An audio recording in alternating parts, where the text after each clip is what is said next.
Hello students. आज second unit के last topic के लिए हम लोग डिस्कस करेंगे जो कि होगा एवरेज और root mean square velocity and speed.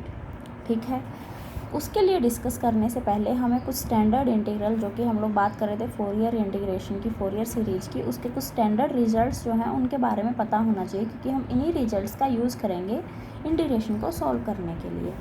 जैसे कि 0 to ∞ अगर x की पावर 0 हो और e⁻⁻⁻⁴ dx है तो उसके लिए स्टैंडर्ड वैल्यू क्या होगी 1/2√π/b। ठीक है। सेकंड वन, अगर x की पावर 1 हो और e⁻−bx² dx हो, इंटीग्रेशन इज सेम 0 to ∞, तो वैल्यू होगी 1/2। अगर x² है और e⁻⁻⁴ dx है, सेम 0 to ∞, तो वैल्यू होगी 1/4√π/b³। सेम वे, अगर 0 to ∞ है और x³ है e⁻⁻bx² dx है, तो वैल्यू क्या होगी 1/2b²। ओके। अगर x4 है और e⁻⁻bx² dx है, इंटीग्रेशन इज 0 to ∞, तो वैल्यू होगी 3/8√π/b⁵। ये कुछ स्टैंडर्ड फॉर्मूलाज हैं जिनका हमें पता होना चाहिए ताकि हम लोग डायरेक्ट इंटीग्रेशन में इनका यूज़ कर सकें। ठीक है, तो अभी हम लोग बात करेंगे हमारे टॉपिक की। Come to the topic, that is average और मीन वेलोसिटी। ठीक है, एवरेज और मीन वेलोसिटी निकालने के लिए हमने प्रोबेबिलिटी निकाली थी। कैसे? Vx2 Vx plus dVx, Vy2 Vy plus dVy and Vz2 Vz plus dVz। हमने ऐसे प्रोबेबिलिटी निकाली थी इन इंटरवल्स के बीच में। तो ऐसे टाइम पे प्रोबेबिलिटी क्या आई थी? P of Vx is equal to m/2πkt raise to the power 1/2 e⁻⁻mvx²/2kt, ये आई थी, है ना। अगर v मीन निकालना है हमें, Vx ऑफ मीन, और हम लोग कह सकते हैं Vx ऑफ एवरेज, तो हम सबको पता है हम लोग इसे किससे मल्टीप्लाई कर देंगे? Vx से मल्टीप्लाई करके इंटीग्रेशन कर देंगे। We know very well. So -∞ to ∞, speed के लिए इंटीग्रेशन कहाँ था? -∞ से ∞ था स्पीड के लिए इंटीग्रेशन। सॉरी, वेलोसिटी के लिए इंटीग्रेशन था -∞ to +∞, because velocity component can be in negative direction, है ना, बट स्पीड कभी भी नेगेटिव नहीं हो सकती। इसीलिए स्पीड के लिए इंटीग्रेशन था 0 to ∞ और वेलोसिटी के लिए इंटीग्रेशन था -∞ to ∞। मैं बाय मिस्टेक थोड़ा सा अभी 1 मिनट पहले गलत बोल गई थी, तो अभी मैंने आई होप कि आप लोगों को क्लियर समझ आ गया होगा कि मैं क्या कहना चाह रही हूँ। ठीक है, -∞ to +∞, और क्या होगा ये Vx P Vx dx। ठीक है, अब इसको सोल्व करेंगे एक बार। सो क्या होगा? Vx of average is equal to -∞ to +∞ Vx। ठीक है, और Pvx की वैल्यू क्या थी? m/2πkt की पावर 1/2 e⁻⁻mvx²/2kt dvx। अब एक तो होता है बेटा इवन फंक्शन और एक होता है ओड फंक्शन। इवन फंक्शन क्या होगा? अगर f of y is equal to f of x, मतलब कि फंक्शन के अंदर अगर x को रिप्लेस कर दिया जाए -x से, तो भी फंक्शन की वैल्यू सेम रहती है। और ओड फंक्शन क्या होता है? अगर माइनस से वैल्यू रिप्लेस कर दी जाए तो वो सेम नहीं रहता, वो होता है f of x is equal to f of -x is equal to -f of x। ठीक है, अगर माइनस बाहर आ जाता है तो। और ये सेम कब होता है? अगर पावर इवन में हो तो।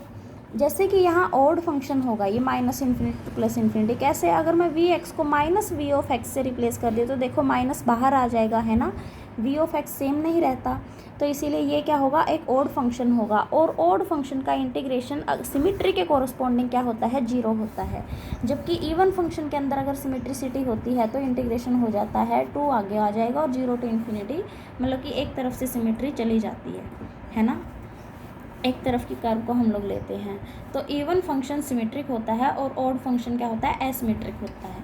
ठीक है, तो वी एक्स को अगर मैं माइनस वी एक्स से रिप्लेस करती हूँ तो फिर ये वी एक्स के मतलब कि फंक्शन के इसके इक्वल नहीं है, तो माइनस साइन आगे आ जाता है, तो ये ऑड फंक्शन है और ऑड फंक्शन का विद इन सिमेट्री इंटीग्रेशन क्या हो जाएगा, 0। तो इसीलिए एवरेज वेलोसिटी क्या आई, 0। ठीक है, अब मैं बात करती हूँ रूट मीन स्क्वायर वेलोसिटी की। किसकी बात कर रही हूँ मैं, root mean square velocity.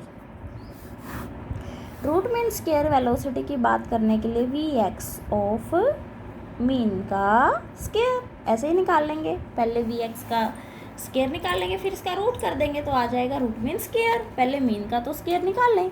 Mean का स्क्वायर निकालने के लिए same process, minus infinity plus infinity, और वी एक्स के स्क्वायर से हम लोग मल्टीप्लाई कर देंगे किसको, पी वी ऑफ एक्स को। तो ये क्या हो जाएगा, minus infinity plus infinity V of X का स्क्वायर एम बाय 2 पाई के टी की power 1/2 E raise to the power minus M of V X का स्क्वायर बाय 2 के टी डी वी एक्स। तो ये क्या होगा, m बाय 2 पाई के टी की पावर 1/2 और 1/2 इंटू अंडर रूट ऑफ, है ना, क्या था देखो, वी एक्स का square into E raise to the power minus of M V X का स्क्वायर बाय 2 के टी है, जो कि हमारे स्टैंडर्ड इंटीग्रल इससे मैच हो रहा है, X square E raise to the power minus B of X square. तो ये क्या था, 1/4 under root of pi by B cube. यहाँ बी की जगह क्या है, बी की जगह m बाय 2 के टी है ना, तो जस्ट 1/4 लिखो पहले, तो 1/4 और ये क्या हो जाएगा फिर अब under root of pi by B cube, B की जगह m बाय 2 के टी की क्यूब।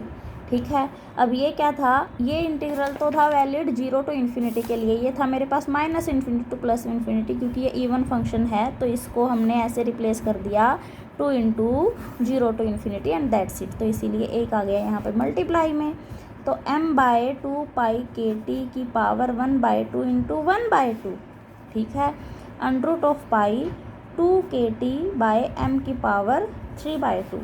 इसको सोल्व आउट करने के बाद देखो क्या होगा, पाई से पाई कैंसिल आउट हो जाएगा, ये पावर 1/2 है, ये पावर 3/2 है, तो 1 बचेगा, है ना। तो क्या बचेगा, के टी बाय एम, ये 2 की पावर 1 बचेगा और यहाँ भी 1/2 है तो ये कैंसिल हो जाएगा। ठीक है, तो क्या आया, V of X square of mean, मतलब कि वी मीन का स्क्वायर क्या आया, के टी बाय एम। अगर मैं बात करती हूँ रूट मीन स्क्वायर वेलोसिटी की, तो उसके लिए अब मुझे इसका रूट निकालना पड़ेगा, है ना। V X of R M S क्या होगा, ये वी एक्स का मीन का अंडर रूट, तो ये क्या होगा, under root of K T by M. ठीक है बेटा, यहाँ तक क्लियर है आप लोगों को। अब लोग इन द सेम वे बात करेंगे एवरेज स्पीड के लिए और रूट मीन स्क्वायर स्पीड के लिए। तो एवरेज और मीन स्पीड के लिए सबसे पहले हमने जो प्रोबेबिलिटी निकाली थी हम लोग वो लिख लेते हैं पी वी, जो कि थी V to V plus D V integration के इंटरवल के बीच में क्या प्रोबेबिलिटी थी, 4 पाई m बाय 2 पाई के टी की power 3/2 we square E raise to the power minus of M we square by 2 के टी। ठीक है बेटा, तो after finding the probability for finding the average speed, और क्या कह सकते हैं हम लोग, वी ऑफ मीन या फिर वी ऑफ एवरेज, क्या करेंगे अब हम लोग, 0 to infinity v into p v d v, है ना। तो वैल्यू पुट कर देंगे, v bar is equal to 0 to infinity v से मल्टीप्लाई किया v into 4 pi m by 2 pi के टी की power 3/2 we square E raise to the power minus of M we square by 2 के T D v, है ना।